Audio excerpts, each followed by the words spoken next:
Det her er, igen, vi kan godt lave håndboldregler, hvor mange følger står på spiller dernede. Det her er så meget en opgave, vi sagtens kan løse. Vi har spillet, og vi er de bedste hold. Vi sløser en gang til sidst hernede, hvor vi giver bold. Vi gider virkelig ikke på. Nu har vi vinden i ryggen. Det er vores kamp. Vi vil kraftedeme videre til den kvartfinale. Og der er overhovedet ikke grund til, at vi skal gøre det. Er der noget, vi skal stille, jeg tænker, spil jeres spil. Rolen han løber kraftedeme røven og laser. Så får vi den bold før.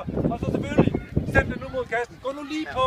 Gå nu lige på det fucking mål hele tiden. Der er vind i ryggen nu. Få nu de afslutninger til afsted. Men lad være med at sparke den sådan lige ned. Jeg skal prøve at komme til Jeg har fokus, hvad fuck er der?